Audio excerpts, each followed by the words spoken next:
안식은 하나님의 풍성한 사랑에 있습니다.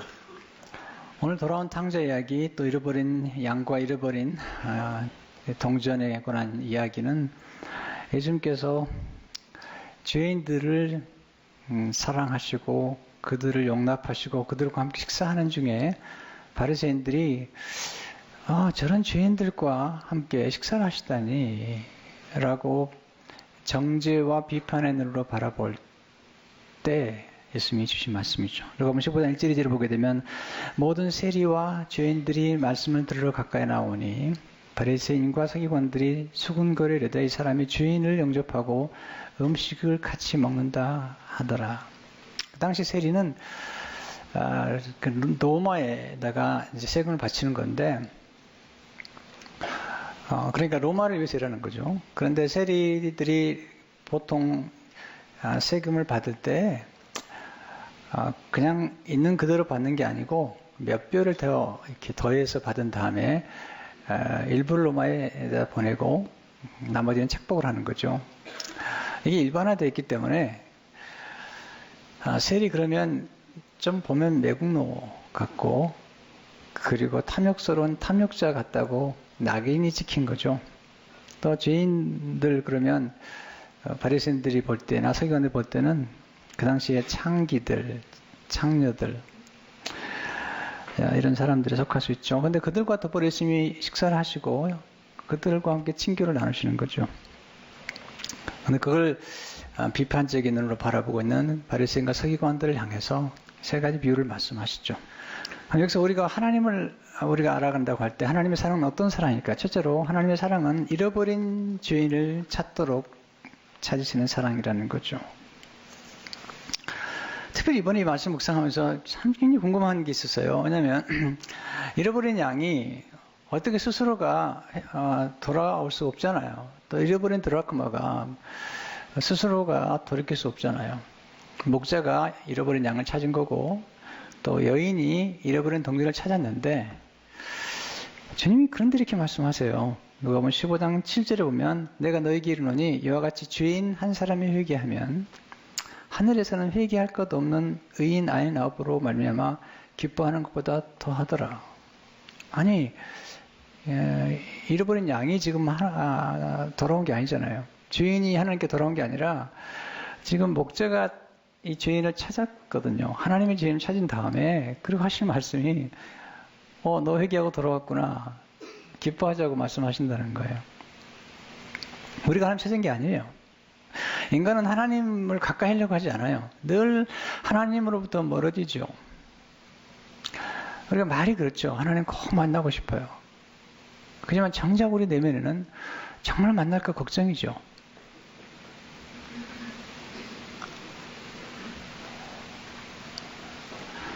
왜냐하면 하나님을 모르기 때문에 그렇죠. 하나님이 우리를 찾아오신 거예요. 그리고 하나님께서 우리를 구원하신 거죠. 건져내신 거죠. 예수님이 오셔서 처음 하신 설교가 회개의 설교잖아요. 마태복음 4장 10절에 보면 이때부터 예수께서 비로소 전파에 이르시되 처음 설교예요. 비로소 Jesus began to preach. 비로소 설교를 시작하셨는데 회개하라. 천국이 가까웠느냐 하시더라. 회개하면 하나님 나라에 가깝다. 회개란 말은 돌이키다는 거. 하나님께로 방향을 돌이키는 것. 하나님에 대한 오해에 대해서 하나님을 올바로 알아가면서 돌이키는 것. 죄로부터 방향을 돌이키는 것이 회개인데 회개하면 천국을 경험한다는 거죠. 반면에 회개하지 않으면 망하리라. 누가복음 13장 5절을 보니까 너희에게 이르노니 너희도 만일 회개하지 아니하면 다 이와 같이 망하리라. 회개라는 것은 하나님께 돌아오는 거죠. 이 말씀을 15장 사신 주님께서 19장에서 세무서장 삭개오, 그것도 세리도 아니에요. 세무서장이니까 얼마나 많이 해먹었겠어요, 그 당시에. 근데 마음속에는 돈 가지고 해결되지 않은 영적인 갈증이 있는 거죠. 인간은 참 묘한 거죠. 배고프면 배가 좀 불러야 되겠고요. 또 배가 부르면 좀 다른 생각하고요. 또 모든 게 해결되면 그 다음부터는 뭘 추구하냐면 의미를 추구합니다. 이렇게 살아서는 안 되는데 배부르면 좋아지는데 배가 불러서도 불편하고 마음이 평온해야 되는데 그리고 진리에 대한 갈망을 갖게 되는 거예요. 삭개오가 그랬던 것 같아요. 그래서 예수님을 만나죠. 예수님께서 그를 구원하셨죠. 근데 삭개오가 예수님을 만났을까요? 예수님이 삭개오를 찾아오신 걸까요? 누가복음 19장 10절에 이렇게 분명히 말씀하셨죠. 인자가 온 것은 잃어버린 자를 찾아. 삭개오가 찾아간 게 아니고요. 인자가 온 것은 잃어버린 자를 찾아 구원하려 함이니라. 죄인이 돌아오기 전에 하나님이 우리에게 돌아오신 거예요. 하나님이 우리를 찾아온 것을 부흥이라고 합니다. 하나님이 우리를 방문하셨어요.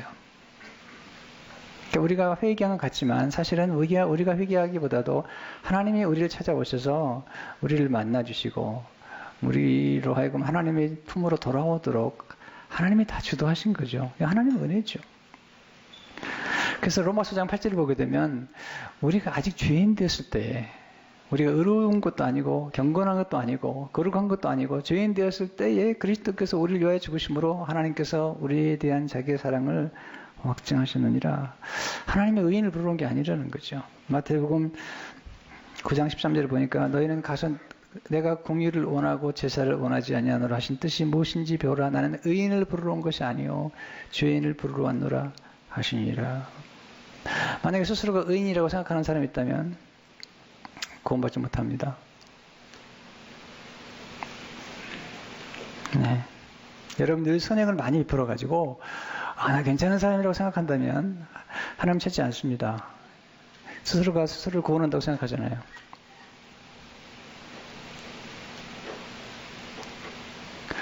여러분 본인 스스로가 선행을 행하고 의롭다고 생각한다면 그분은 구원받지 못합니다. 예수님 필요 없으니까.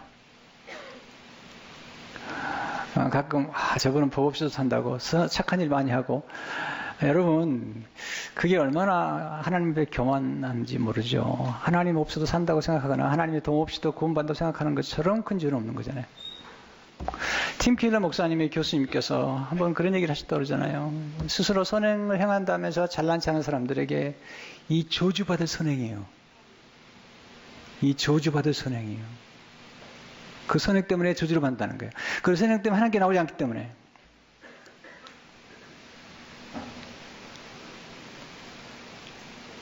여러분들이 선행한 것이 자꾸 묵상이 됩니까? 문제가 있는 겁니다. 하나님의 은혜에 대해서 묵상을 많이 해야지. 내가 뭘 좀 했다고 선행한 것 때문에 묵상이 많이 된다면 문제가 있는 겁니다. 근데 여기서 우리가 이제 깨닫는 게 있죠.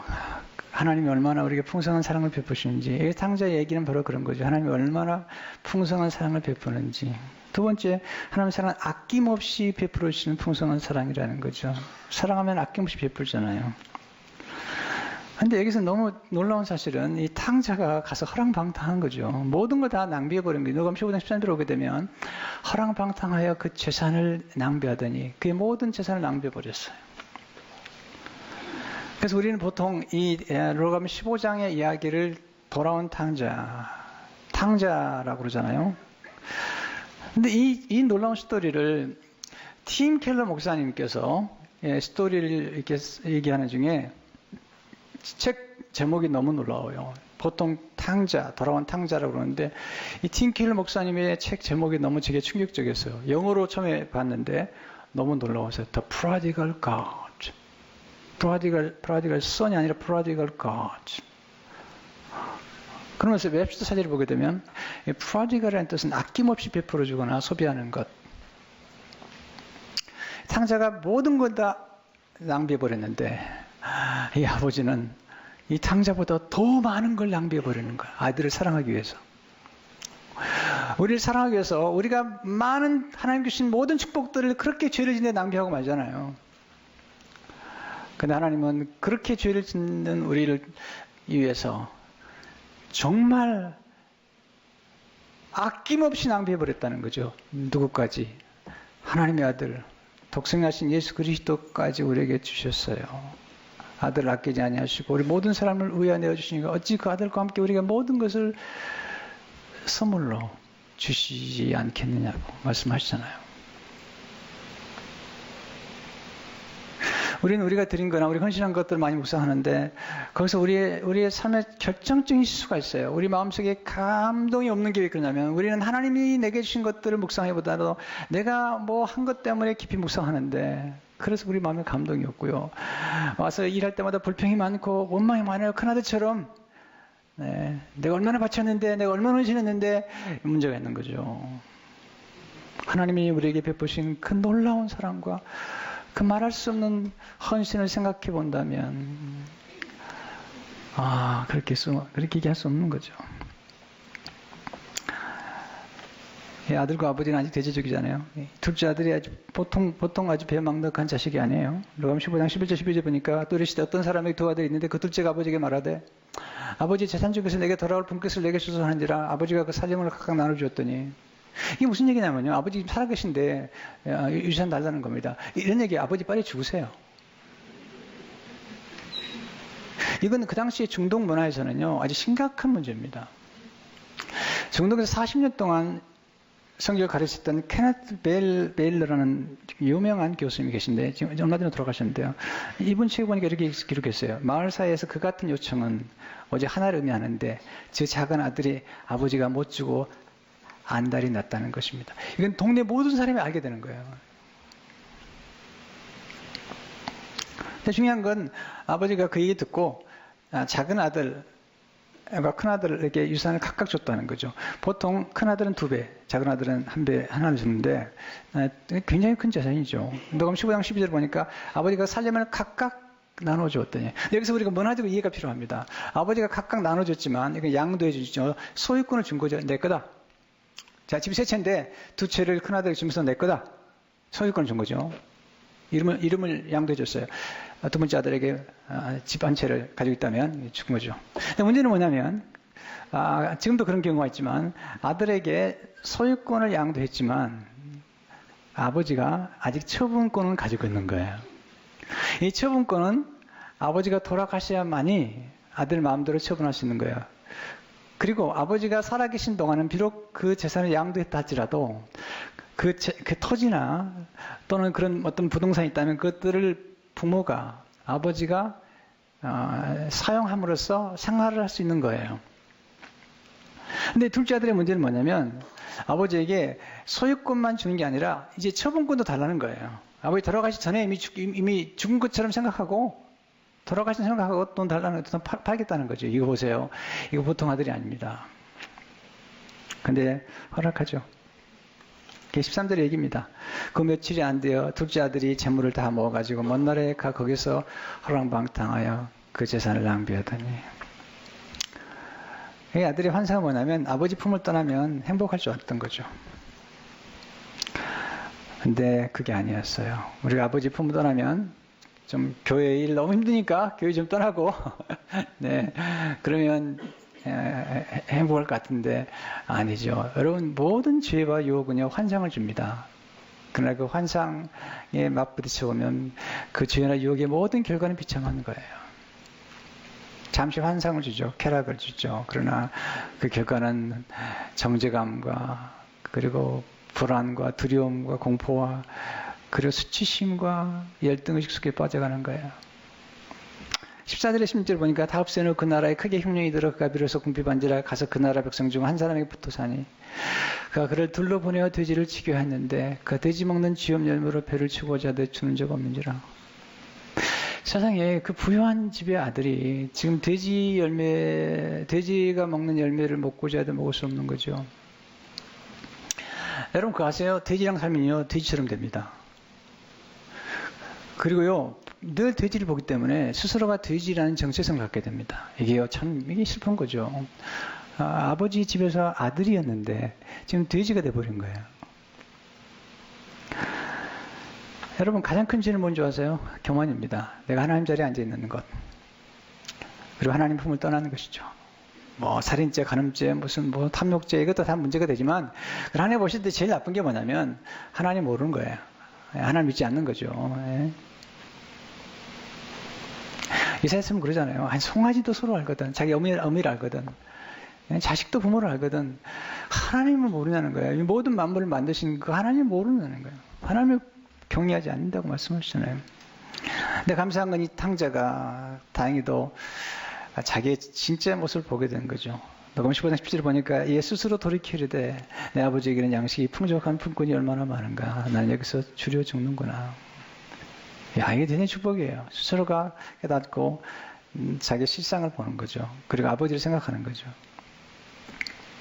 회개는 뭔지 아세요? 자기를 아는 거예요. 아는데 도저히 용납할 수 없는 죄인이라는 것. 우리 안에 있는 더러움과 음탕함과 그리고 이 탐욕스러움과 이 복수심과 이런 말할 수 없다는 거죠. 이런 실상을 스스로 알아야 됩니다. 여러분 정말 부탁드립니다. 이 회개해야 됩니다. 어떻게 회개하냐면 여러분 생각 한 번 정도는 최소한도 난 정말 못됐구나. 누가 와서 내게 어떤 죄를 고백하더라도 내가 더 나쁜 놈이라고 얘기할 수 있을 만큼 내가 나쁘다는 사실을 깨달아야 됩니다. 그래야지 남을 정죄하지 않습니다. 요금 15장 18절 19절을 보니까 내가 일어나 아버지께 가서 이르기를 아버지 내가 하늘과 아버지께 죄를 지었사오니 지금부터는 아버지 아들이라 이 걸음을 감당하지 못하겠나이다. 나를 품꾼의 하나로 보소서하리라 하고 입으로 고백하잖아요. 하늘과 아버지께 죄를 졌다. 중요한 얘기죠. 20절에 일어나서 아버지께로 돌아가니라. 아직도 거리가 먼데 아버지가 그를 보고 측은히 여겨 달려가 목을 안고 입을 맞추니. 이게 방향을 바꾸는 게 회개라니까요. 아버지께로 돌아간 거죠. 정말 감사한 거죠. 근데 문제는 이 아들이 후회는 하고 있지만 아직도 정말 회개한 것 같지 않다는 거죠. 왜냐하면 아직도 그가 아버지의 재산을 다시 되돌려 갚을 수 있을 거라고 생각하는 거예요. 자, 우리가 이제 죄를 지잖아요. 죄를 짓고 나서 이렇게 생각하는 거죠. 내가 선행을 많이 베풀면, 거기에 상하는 무슨 보답을 할 거라고 생각하는데, no. 하나님 벌써 그럴 수 있는 사람 하나도 없어요. 아버지가 가서 하는 말이 19절에 보니까 지금부터는 아버지 아들이라 이 그런 감당하지 못하겠나이다. 나를 품꾼이 하나로 보소서 하리라. 이 품꾼은 뭐냐면 이런 거예요. 그 당시에 종은 집에서 살아요. 주인의 집에 살면서 상당히 스테이블해요. 주인이 다 먹여주니까. 근데 품꾼은 뭐냐면 하루하루 와서 품삯으로 살아가는데 근데 더 중요한 것은 그냥 품꾼 그러니까 아주 낮은 계층이 아니라 그 당시에 전문 기능인들, 전문 기술인자들, 장인들이에요. 이런 사람들이 이 일을 하루 이틀 해주고 돈을 받는 거죠. 그러니까 이 아들이 뭐냐면 이제 아버지 집에 살 수 없습니다. 저는 아버지께서 받아줄 것 같지도 않고 또 그 자기를 그렇게 싫어하는 그 형과 살고 싶은 마음도 없고 또 지금 아버지 집에서 먹는 음식은 다 형 건데 왜냐하면 형께 양도했으니까요. 그거 힘들 거라는 걸 아는 거죠. 그래서 품꾼의 하나로 살겠다고 그러는 거죠. 그래서 노력해가지고 아버지 돈 갚고 그게 이제 이 시나리오입니다. 근데 아버지는 달랐어요. 아버지는 사랑은 달랐어요. 우리가 자녀를 키워보면요. 아버지, 어머니의 사랑이 뭔가를 알게 되죠. 그러면 이 아버지의 사랑은 어떤 사랑일까? 첫째로 아버지의 기다리시는 사랑 안에서 안식하는 기다리는 사랑 안에서. 아들이 기다린 게 아니고 아버지가 기다렸죠. 20절을 보니까 아직도 거리가 먼데 아버지가 그를 보고 와 지금 아버지가 집에서 기다리는 게 아니고요. 동네 어귀에서 기다리는 거죠. 이 아들이 아버지 떠나가는 날부터 아버지 잊어버렸을 거예요. 왜냐하면 돈이 있으니까 그리고 창기들이 있으니까 사랑방탕하고 그래서 살았어요. 그러다가 배가 고프니까 아버지 생각난 거죠. 우리 자녀 키워보면 그러잖아요. 평소에 연락 하나도 안 하다가 돈 떨어지면 전화하잖아요.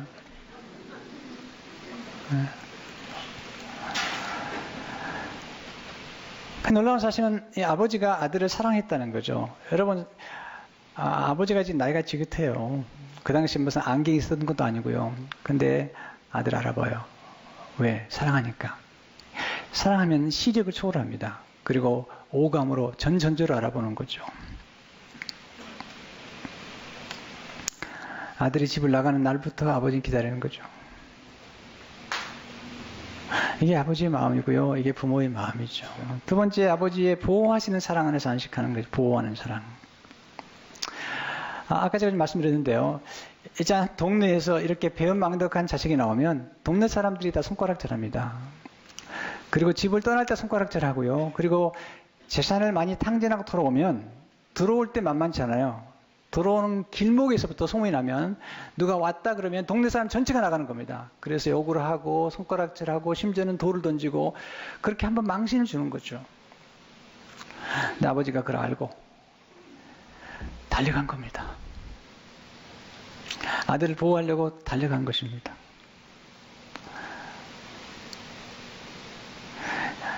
우리가 자녀를 사랑하잖아요. 그럼 자녀를 보호하고 변호합니다. 사람들이요, 아유, 그것도 자식이라고 그럽니까? 그럴 때마다 그 얘기 못 듣습니다. 그런 얘기 하지 마세요. 왜 남의 자식 욕하세요? 우리 아들 그런 아들 아닙니다. 그런 딸 아닙니다. 혹시 실수했는지 모르지만 그렇지 않습니다. 이게요, 사랑하는 사람들은 항상 변호해요. 사랑하는 사람들은 오해하지 않고 이해해요.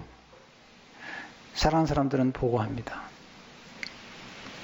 세 번째 사랑은 아버지의 품어주는 사랑이죠.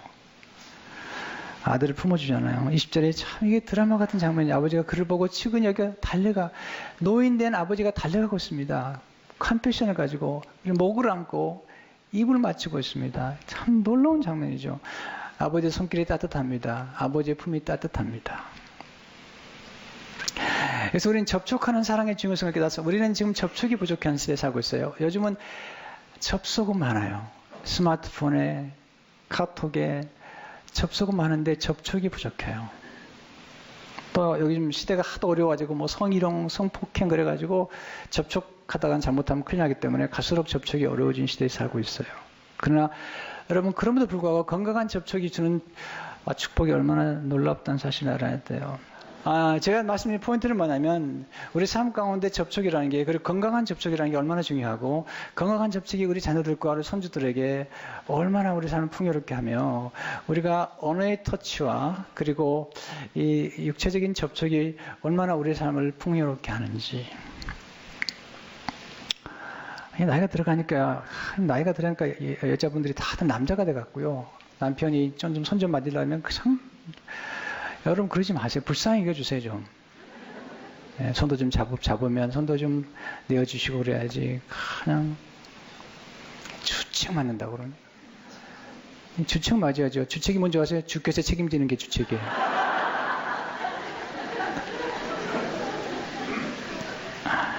네 번째, 아버지의 풍성한 사랑 안에서 안식하는 거죠. 아버지 집에 왔는데 배가 고파서 왔는데 배고픈 것보다 더 놀라운 은혜가 기다리고 있었던 거죠. 21절, 23절을 보니까 아들이 이르되 아버지 내가 하늘과 아버지께 죄를 지었사오니 지금부터는 아버지 아들이라 그런 걸 감당하지 못하겠나나. 아버지는 종들에게 이르되 제일 좋은 옷을 내어다가 입히고 손에 가락지를 끼고 발에 신으신기라. 왜 종들에게 입히라고 그랬을까요? 이런 거죠. 너 종이 아니다는 거예요. 너 품꾼이 아니라는 거예요. 그래서 종들에게 주지시키는 겁니다. 지금 들어온 아들은 종이 아니다. 내 아들이다. 제일 좋은 옷은 그 당시 문화에는 제일 좋은 옷은 아버지 옷이래요. 아버지의 제일 좋은 옷. 아하수에르 왕이 잠을 자다가 들어보니까 모르드게에 관한 글을 읽은 거죠. 그리고 하만을 불러가지고 왕이 존귀케 하기 원하는 사람에게 어떻게 하면 좋겠냐. 하만이 얘기하기를 왕의 옷을 입히십시오. 가장 좋은 왕의 옷을 입히십시오. 그리고 왕이 타는 말에 태우십시오. 그랬더니 그렇게 하라고 그러죠. 제일 좋은 옷이죠. 그 당시 가락지는 인장반지입니다. 그리고 당시에 종들은 신을 시지 않았는데 신을 시키면서 얘기하는 거죠. 아들이라고, 품꾼이 아니라고. 송아지를 잡아주죠. 살찐 송아지를. 보통 양 한 마리 잡아도 큰데 송아지를 잡아주는 거예요. 온 동네가 잔치하는 거죠. 풍성한 사랑을 나눠주는 거죠. 집에 들어와가지고 매를 맞을 줄 알았는데 아니었던 거예요. 이게 하나님의 사랑이잖아요. 팀 켈런이 이렇게 말합니다. 하나님의 사랑과 용서는 그 어떤 죄나 허물도 다 사면에 용서 회복할 수 있다는 것이다. 당신이 어떤 사람이고 어떻게 살아왔든 상관없다. 고의로 사람을 괴롭히거나 심지어 살해했어도 상관없고 자신을 지독히 학대해서도 상관없다. 동생은 아버지 집에 양식이 풍족한 줄은 알았으나 이제 은혜도 풍족함을 깨달았다. 아버지의 사랑으로 용서하고 덮지 못할 악은 없고 아버지 은혜에 맞먹을 만한 죄는 없다. 하나님의 은혜를 감당할 수 없는 죄인도 없고요. 죄는 없습니다. 모든 게 가능합니다. 이 사랑을 알고 난부터는 하나님의 사랑 앞에 녹아날 수밖에 없습니다. 아버지 집으로 돌아오셔요. 이게 아버지 집에 돌아와야 돼요. 근데 문제는 뭐냐면 우리가 하나님 집으로 돌아갈 때 우리가 옛날에 집에 돌아갔을 때 좋지 않았던 경험 때문에 우리는 집에 돌아가는 걸 망설일 때가 있습니다. 여러분, 그러나 하나님의 집은 다릅니다. 아버지의 집은 다릅니다. 아버지 품에 돌아오면 그런 일 없습니다. 실망하지 않습니다. 뿐만 아니라 우리는 영원한 하나님의 나라에서뿐만 아니라 이 땅에 사는 동안에도 우리가 이런 하나님 아버지가 되어야 됩니다. 그리고 우리 집을 그렇게 만들어서 우리 자녀들이 찾아왔을 때, 홈커밍 했을 때 왔다가 돌아가는 길에 기뻐해야 됩니다. 저도 군대 갔는데요. 첫 번째 휴가 나오니까 어머니가 막 버선버선 나오시더라고요. 신발도 벗고 나오시더라고요. 두 번째 갔더니 왔냐? 세 번째 갔더니 또 왔냐? 나중에 휴가가 싫어, 휴가가. 또 왔냐? 근데 하나님은 그렇지 않으세요. 하나님께 오면 너무너무 좋아하세요. 여러분, 자녀들이 집에 왔다 갈 때마다 좋아하세요. 또 가끔 연락 오면 좋아해 주세요. 그래서 집이 있다는 사실을 기억하게 해주세요. 웰컴. 언제나 와도 좋다. 그래서 돌아갈 때는 다시 오도록 느끼게 해주세요. 그게 아버지 역할이에요. 어머니 역할입니다. 왜냐하면 하나님이 그렇게 사시기 때문에.